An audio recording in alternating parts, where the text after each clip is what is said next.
Kita turun dari puncak Ketepu ya. Ini puncak Ketepunya masih tinggi. Nah kita turun, di jalannya setapak dengan batu-batu kars ya yang sangat tajam. Ya seperti itu kondisinya.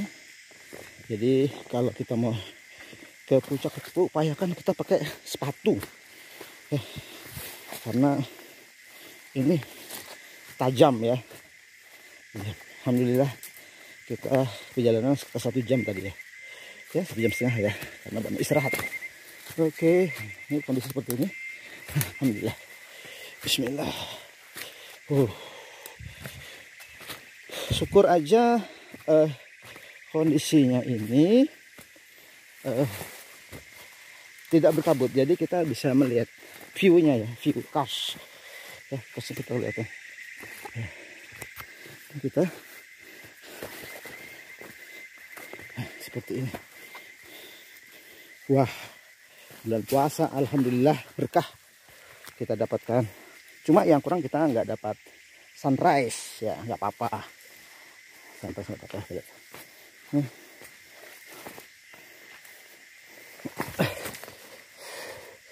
Seperti ini kondisinya.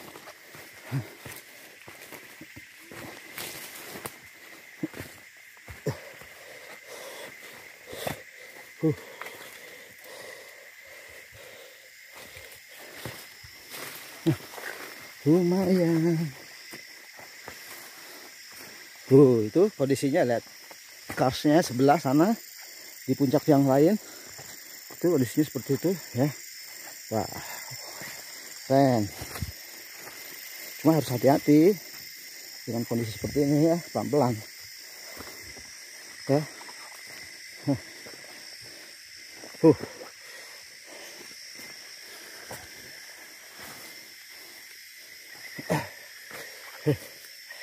Jalanannya begini.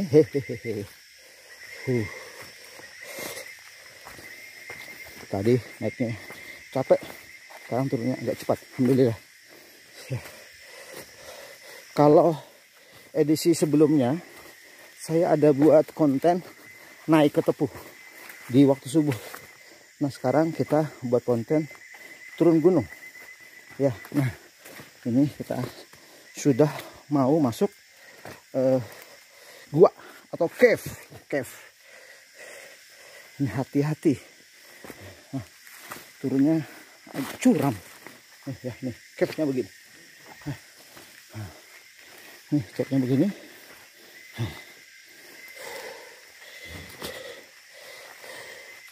Jadi ini adalah gua ya yang ada di Ketepu. Jadi ini tempat istirahat sebentar. Oke, ini ada stalaktit. Stalaktatnya ada, tapi nggak ada stalagmit nggak ada. Nah, ini stalaktit cuma sudah mati stalaktatnya ini.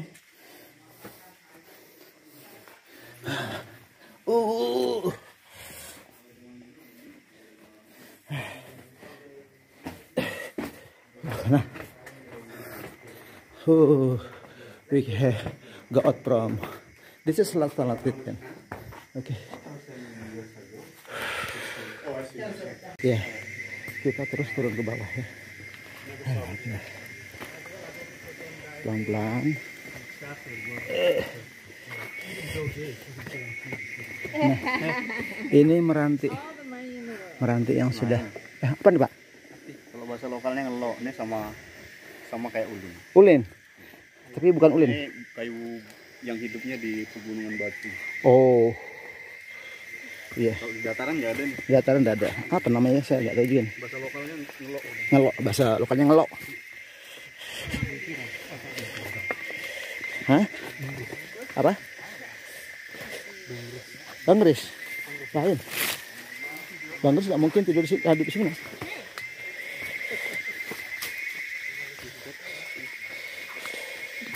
Oke. Ya.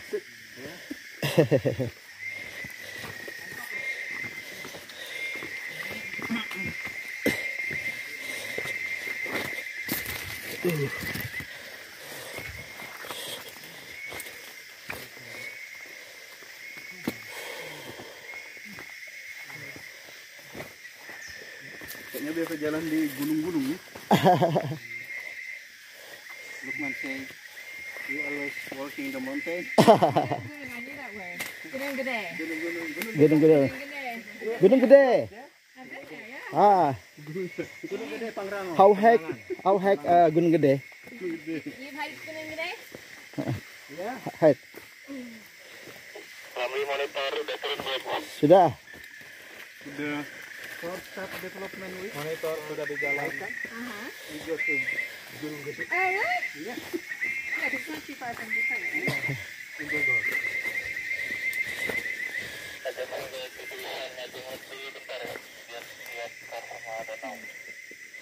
Ya. Kenapa? Apa bilang tadi? Kenapa? Ya, sekilas informasi Kampung Merabu ya. Saya mungkin ulang lagi ya. Jadi Kampung Merabu ini adalah salah satu dari 14 kampung yang ada di Kecamatan Kelai, Kabupaten Berau. Oke. Memang dia bukan di pinggir jalur Sungai Kelai ya, tapi dia di pinggir jalur Sungai Lesan. Jadi kalau kita ke Hulu Kelai beda sama di Merabu. Jadi itu. Nah, desa ini adalah desa pertama yang mendapatkan hak kelola hutan desa, bagian dari perhutanan sosial sekitar 8 ribuan hektar. Hutan desanya itu berasal dari hutan lindung. Narasinya nanti dulu ya. Jadi memang hutan desa itu memang bisa diusulkan di daerah yang hutan lindung ya. Bisa juga di hutan produksi selama hutan itu tidak ada kepemilikan, misalnya ada HPH atau apa ya. Nah, jadi di sini hutan desanya itu karena berasal dari hutan lindung, maka masyarakat bisa memanfaatkan untuk jasa lingkungan. Jadi tidak bisa mengambil timber produk atau kayu, tidak boleh nebang karena memang Itu ke fungsi sana lindungnya harus tetap terjaga. sayang dikit lagi ya. Fungsi lindung itulah yang harusnya dimanfaatkan oleh masyarakat. Nah, di sini sebagai pengelola dibentuklah lembaga pengelola hutan desa Trimapuri, itu pengelolanya. Jadi mereka yang mengelola wisata. Nah, seperti pada saat ini Nanti ke depan baru bagus. kita Apanya? Pasang di safety. berada Ke di siapa? ekowisata Safety ya. You can hutan desa. keep it safety. Jadi ada Pak Yohanes di anu kah? empat lokasi yang menjadi target atau andalan mereka. Yang pertama adalah Sungai Nyadeng. Oh, tadi Mas Aan yang ngantar. sudah saya juga buat konten. Yang kedua ini Puncak Ketepu. Yang ketiga Gua Beloyot. Nah, Gua Beloyot itu di sana ada ini yang terkenal, itu ada fingerprint ya, yaitu tapak tangan ya, yang sudah puluhan ribu tahun itu katanya diteliti oleh seorang peneliti dari Perancis kalau nggak salah. Nah, yang ketiga di Dakce. Danau Tebo. Nah, ini Danau Tebo. Dari keempat itu saya sudah mendatangi tiga-tiganya. Tinggal Danau Tebo yang belum, karena informasinya sangat jauh ya. Jadi waktu yang kesana yang nggak ada. Nah, dari ketiga wisata ini memang Puncak Ketepu ini yang memang agak ekstrim ya, agak curam. Tadi pada saat kita sampai di Puncak Ketepu itu ada teman yang dengan aplikasi di handphonenya itu bisa menunjukkan kita berada di ketinggian 410 meter di atas permukaan laut. Jadi 410 ya ketinggiannya. Dengan kondisi seperti ini, kita perhatikan ini kondisi seperti ini lah. Cukup curam ya, cukup curam. Ya, sip.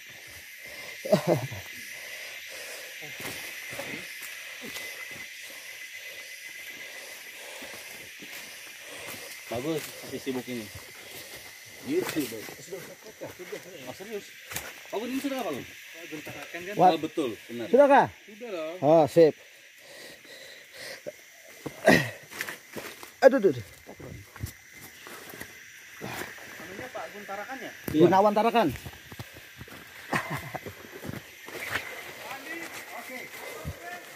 Oke. Pak Yohanes. It's okay?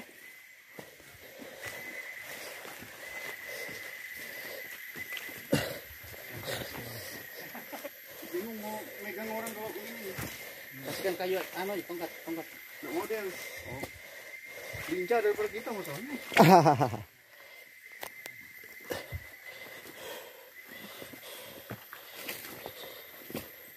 Ya, sangat curam ya kondisinya. Jadi memang jalannya harus perlahan lah kita di posisi seperti itu. Apalagi tadi kelihatannya ada hujan sedikit ya. Jadi lumayan basah. Kita menggunakan sepatu takul dengan jalan banyak berbatu itu harus hati-hati. Nggak bisa laju dengan kondisi kemiringan yang seperti ini ya. Kita lanjutkan bahwa Merabu ini memang kalau kita menuju kampung dari Tanjung Redep mungkin sekitar berapa ya, 3,5 sampai 4 jam ya. Nah ini ada 2 jalur ya. Kalau kita melalui jalur Muara Lesan memang lebih cepat ya, sekitar 3,5 jam ya. Tapi kita harus melalui Sungai Lesan sehingga harus naik naik peri ya, sederhana ya, sekitar 100.000 rupiah. Harus pakai itu karena belum ada jembatan. Informasinya sekarang pemerintah daerah sedang membangun jembatan, tetapi karena COVID anggarannya hanya fondasinya ya, sedangkan jembatannya masih belum. Mudah-mudahan dalam waktu 1-2 tahun ke depan dianggarkan lagi, harapan kita ya. Nah ini, jalur yang kedua kita lewat Merapun ya, tapi kita harus putar. Berarti kita melewati Sidobangen ya, Longgi, Sidobangen, Leta ya, kemudian sampai di Merapun. Dari Merapun masuk lagi ya cukup jauh. Nah itu ya lumayan jauh. Nah jadi kami biasanya kalau Merabu lebih. Nah kita ketemu dengan salah satu anggota tadi yang tunggu di pertengahannya. Ya. Jadi tambah satu peserta lagi ya. Oke kita lanjutkan. Jadi kalau kita ke Merabu itu bisa 2 jalur. Nah Ya.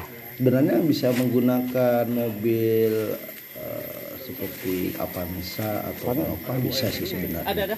Cuma kalau dalam kondisi hujan ada beberapa titik yang berada di dekat kampung itu yang memang masih menggunakan lempung ya atau masih tanah ya, karena memang jalan holing, jalan perusahaan, jadi belum diberi agregat apalagi di aspal. Nah itu yang benarnya yang harus perlu dipertimbangkan. Tapi kalau kondisi seperti sekarang ini hujannya relatif masih sedikit ya, itu bisa sih aman aja. Dari 2 sisi, baik kita lewat manapun maupun lewat Lesan. Jadi harus hati-hati di situ. Memang aman guys menggunakan forwarder ya, mobil double garden lah kata orang.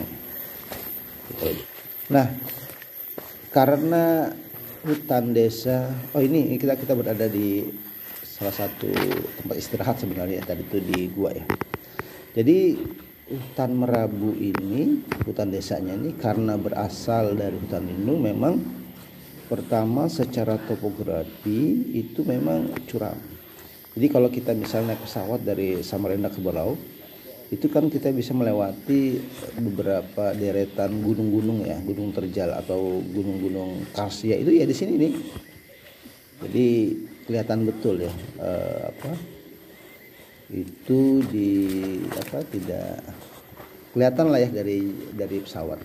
Makanya oleh pemerintah dalam tata ruang ya dan Kementerian Lingkungan Hidup itu masuk ke dalam kategori hutan lindung, sehingga lokasi ini ya tidak bisa ditebang atau dieksploitasi, tapi sebenarnya masih bisa dimanfaatkan untuk jasa lingkungan.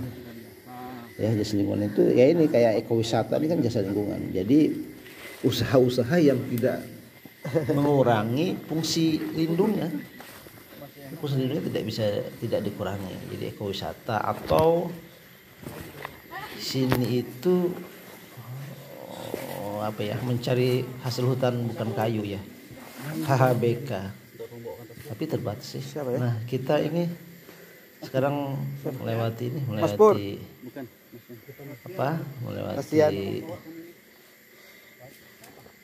obat ini gua ya sebenarnya, batu yang biasanya kita kalau naik gunung Tepu ini kita stopnya di sini sebentar ya. Dan ini hati-hati betul kita karena memang sangat curam.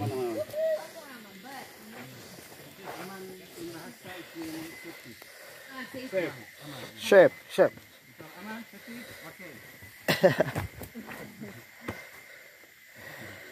Ada juga masyarakat yang mengambil ini ya, sarang burung walet ya. Di beberapa gua itu ada sarang burung walet yang sebenarnya bisa diambil oleh masyarakat. Beberapa tahun terakhir ini saya belum pernah masyarakat di rumahnya mengambil ya, nggak tahu ya. Atau juga madu juga sebenarnya Merabu ini terkenal penghasil madu, dan madunya madu yang murni ya, asli ya. Dan saya dulu tahun 2016an ya itu sering ya beli ke mereka, saya jual lagi, tapi ya sekarang sudah nggak bisa karena madunya sudah jarang kelihatannya. Pasca kebakaran di 2015 itu kurang, tetapi sebenarnya masih ada beberapa. Dulu kan banyak ya, sekarang sudah jarang. Nah jadi itu hasil hutan kayu yang biasanya dimanfaatkan oleh masyarakat. Selain itu sebenarnya ada juga informasi yang saya dapatkan, masyarakat juga ini banyak mengambil beberapa tanaman obat ya, tapi kelihatannya masih belum diidentifikasi. Jadi berapa sih sini, Pak? Ini hanya sekedar konsumsi masyarakat ya. Tapi nggak tahu sekarang ada 200 sini. Sudah lebih ya. Merabu sudah ada Jadi 100 kayak puskesmas itu, jadi mungkin masyarakat sudah beralih ke obat ya yang relatif tersedia ya, tidak masuk hutan lagi. Tapi sebenarnya di sini ya, di hutan ini tersedia obat-obatan tanaman. Terima kasih kembali. Macam-macam.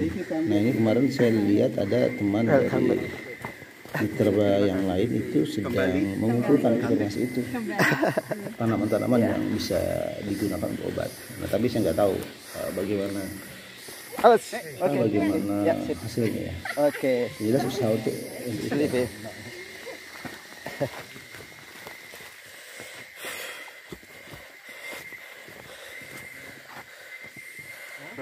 Beside the English, you can African language or? I speak, yeah, I do speak it. I used to, I don't anymore.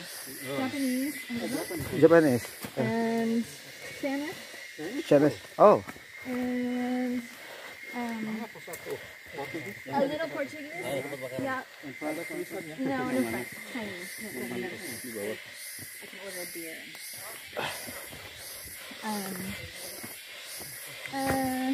African language. Di lokasi ini sebenarnya tadi ya, karena berada di hutan, maksudnya itu hutan yang dominan meranti-merantian. Tapi ini kita masih belum berada di ya, berada di daratannya ya, masih lereng puncak tersebut sehingga kita tidak bisa menemukan meranti yang sini. Dari tadi saya perhatikan nggak ada meranti satupun di sini. Ya, tapi kalau Ghana dari is tropical darat forest. itu sudah bisa kelihatan meranti-merantiannya itu. Matt, you remember my Nah, sales ini kita rupanya sudah mau potong relatif apa sudah mau sampai sih sebenarnya, cuma masih working capital for the 2 menit lagi ya. working capital. Nah, jadi biasanya di hutan di Purwokerto itu kan merupakan family dari Dipterocarpaceae atau family meranti-merantian. Nah, Dipterocarpaceae itu dari bahasa Latin ya. Diptero, di itu 2, tero itu kan sayap ya. Jadi jenis meranti-merantian itu cirinya itu adalah dia punya sayap. Dia punya sayap, buahnya punya sayap. Ada yang besar, ada yang kecil. Nah, itu biasanya ada jenis sorea ya. Jenis sorea itu jenis meranti. Termasuk di situ ada meranti merah, meranti putih, meranti kuning ya. Ada sorea Partiofolia, sorea Leprosula yang terkenal ya. Sorea Johrensis itu yang terkenal ya. Kemudian ada juga Bakirai, itu sorea levis ya, itu yang sangat keras ya. Kemudian ada Kruing atau Dipterocarpus. Nah, kalau sorea itu tadi tuh buahnya kecil sehingga daya sebarnya itu bisa kata sampai 1 kilo ya. Karena buahnya kecil, sayapnya juga cukup besar sehingga bisa diterbangkan oleh angin. Beda dengan dengan Kruing atau Dipterocarpus itu buahnya besar kayak kelereng gitu ya. Dengan daunnya ada sayapnya ada tapi tidak cukup bisa bisa membawa jauh ya walaupun ada angin. Maka biasanya kalau ada Kruing, anakannya tuh di situ aja, dekat situ aja. Beda dengan sorea tadi ya. Kemudian Kruing, habis Kruing kapur. Kapur itu Dreobalanops ya. Biasanya spesiesnya itu Dreobalanops aromatica. Nah, itu kapur Kalimantan. Wah, itu juga biasa sering dipakai untuk biasa dipakai untuk kayu pertukangan andalan di Kalimantan ya. Nah, tadi kembali ke Kruing ya. Karena saya dulu pernah kerja di plywood. Kruing itu biasanya kalau sudah jadi pinir dia tuh berminyak ya, jadi pinirnya tuh berminyak. Nah, sehingga perlakuannya juga cukup sulit ya untuk diberikan glue atau lem. Jadi memang salah dalam memilih lem atau glue itu kan membuat dia tidak lengket. Beda dengan meranti. Kalau meranti itu bagus ya, dia mudah. Nah, sedangkan kapurnya termasuk kapur bangkira ya, itu termasuk kayu keras. Nah, bangkira itu karena kerasnya biasanya perusahaan itu direbus dulu ya, Jadi kayu itu direbus supaya lunak, habis itu baru sudah tidak ya. Nah, kalau kapur gitu juga. Nah, kapur sama bangkira itu biasanya disebut sebagai kayu sinkers. Kayu sinkers itu adalah kayu yang tenggelam. Kalau meranti itu kayu yang floater, kayu yang kayu yang timbul ya. Kalau kayu floater itu biasanya diangkut dengan rakit, sedangkan kayu sinker itu bisa diangkut dengan ponton karena dia tenggelam. Kemudian ada patika, ada hopea. Nah, ini saya belum melihat ini. Patika dan hopea ya, salah satu jenis yang ada di famili meranti-meranti. Jadi itu ya, jadi ada sekitar 5 jenis pohon di famili meranti-meranti ini. Dan itu di Kalimantan sangat dominan. Makanya Kalimantan ini hutan tropisnya biasa juga disebut sebagai hutan Dipterocarpa. Jadi itu dominan meranti. Zaman dulu ya, tahun 90-an, 80, 90 sampai dekati akhir 90-an itu banyak perusahaan yang tadi somel-somel ya, itu rata-rata pakai kayu meranti. Meranti itu rata-rata 1 tahun riap ya, riap itu maksudnya pertambahan diameter ya, itu sekitar 1 cm nya. Jadi setiap tahun. Dan jadi kalau kita menanam meranti ya 50 tahun kita baru bisa panen ya sebenarnya. Jadi itu. Nah, jadi tidak mudah ya kalau kita memanen. Nah, salah satu yang unik lagi itu adalah kalau kita melihat di hutan alam seperti ini ya, kita perhatikan, maka sebenarnya persaingan utama dari pohon-pohon yang ada itu bukan persaingan mencari makan, bukan ya. Jadi bukan mencari unsur hara yang ada di tanah ya. Karena kan kita tahu ya, Kalimantan ini kan tanahnya berasal dari sedimentasi ya. Beda dengan tanah yang ada di Jawa atau Sulawesi ya. Itu kan relatif subur ya, atau Papua ya. Itu subur-subur kan. Karena berasal dari batuan beku. Batuan beku itu memang sangat subur. Dari atas sampai bawah subur ya. Beda dengan di Kalimantan. Kalimantan ini dari sedimen, batuan sedimen sehingga tidak subur. Jadi kalau kita perhatikan di sini kelihatannya ini subur ini. Ya, kelihatannya tanahnya bagus ya. Padahal sebenarnya kalau kita menggali sampai 2 atau 3 meter atau 4 meter misalnya, itu sudah batuan-batuan yang sama sekali tidak subur. Tapi kalau di atas itu subur ini, humusnya ya. Bahasanya itu humus ya, humusnya. Nah, jadi karena subur jadi bisa hidup. Makanya sebenarnya pohon meranti atau pohon-pohonan di hutan alam di Kalimantan itu biasanya hidupnya harus bergerombol, tidak bisa tunggal atau soliter ya. Karena kalau dia soliter, tadi tuh dia ini tidak memiliki cukup kuat, akarnya tidak cukup kuat. Karena tadi tuh tidak ada akar yang sampai ke dalam, nggak ada. Karena tadi tuh dia nggak akan mungkin bisa mencari makan di daerah yang tidak ada makanannya. Nah, sehingga dia tidak kuat, makanya dia lebih menyebar ke permukaan karena tadi itu. Nah, sehingga kalau dia sendirian atau soliter maka itu mudah untuk tumbang ya. Jadi pohon itu banyak tumbang ya kalau dia sendiri. Makanya ini filosofinya filosofinya kalau kita bersatu ya kita kuat ya. Seperti itu. Ya.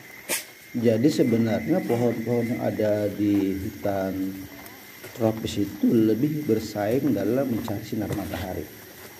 Makanya biasanya kalau pohon-pohon itu cepat tingginya itu, dan ada namanya kegiatan pemangkasan atau pruning itu pemangkasan supaya pohon itu bisa cepat naik ya. Makanya pohon-pohon di hutan ini rata-rata lurus, jarang ada bengkok ya. Jarang, kecuali pohon-pohon yang seperti ini ya. Tapi kalau pohon-pohon besar itu lurus karena memang mereka berupaya untuk mencari sinar matahari. Jadi seperti itu. Nah, jadi kalau kita hutan ya, kita lihat adalah bahwa persaingannya itu persaingan untuk mencari sinar matahari. Dan dorong. Kayu tumbang atau apa? Kayu tumbang terus dimanfaatkan. Yes. Ada kurang 20. Jam 10 lewat 20. Jam 10 kurang 20. Oh, masih lama. Sempat sholat Jumat. Ada kian. Ya, apa namanya? Bunglon. Nah, kita sudah sampai ini di dataran yang datar ya, lebih datar ini, dekat sudah dengan Danau Nyadeng, jadi sudah tidak menanjak lagi kita ya. Nah, ini sudah banyak pohon meranti ini ada baru meranti ke sini. Nah, itu meranti itu banyak meranti yang cuma besar ya ini, tapi saya belum melihat ini anakannya nih. About 3 hours. Iya. Because Wait, Mrs. Anu Rapi. Di tepi Ya, tulet. Ya, berarti dari subuh ya. jam. Ya, Iya, 3 jam. Dari subuh. Jadi Ya. tadi berapa jam ya kita sekitar But slowly. 1 jaman lah perjalanan dari Ya. puncak. Ya, jadi Ya. cepat ya kalau turunnya. Tadi kita dari sana tadi kita bisa ya. Ah.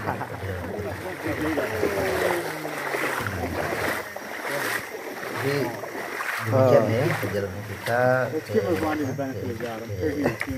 dari puncak Petambu sampai ke Nyadeng. Di sini kita istirahat dulu, bisa berenang ya, setelah berenang di sini di apa di With one rest ya. Sungai Nyadeng supaya segar. Nah, habis itu baru kita apa menuju Sungai Lesan, naik perahu sampai ke Oh. kampung Merapi. Karena rencana siangnya kita kembali ke Nyadeng. Marabu village special. Ya, nah itu banyak Merapinya. Kita lihat tuh. Nanti, ya. Ya, sekali lagi Terap. ayo kita jalan-jalan ke Tepu ya. Memang cukup menantang ya. Karena perjalanannya sekitar tadi ya totalnya 3 jam ya. Oh 2 jam sampai 3 jam. Jadi sekali lagi pertama kita harus buat jadwal dengan pengelola ekowisata, kemudian nanti kita siapkan beberapa perlengkapan ya seperti sepatu, kemudian kita bisa disiapkan ketinting. Jadi ketinting itu kalau semuanya itu 4 orang ya. Ketinting, kemudian kita naik ketinting sekitar 1 jam, setengah jaman ya, sampai 1 jam atau setengah jam sampai 1 jam. Kemudian Karena di APL kan. jalan kaki Tidak bisa. nggak setengah jam. Habis itu baru kita sampai di Nyadeng, dan Nyadeng kita naik ke ya sekitar 2-3 jam, totalnya 6 jam lah ya. Oke, ini cerita kita singkat, sudah sampai ke Nyadeng. Mudah-mudahan ini inspiratif ya, bisa Sampai ke Nyadeng, tawaran danau wisata Nyadeng. healing ya di wisata di Kampung Merapi. Ayo, orang asik. Demikian. Assalamualaikum warahmatullahi wabarakatuh. Pengalaman yang tidak terlupakan karena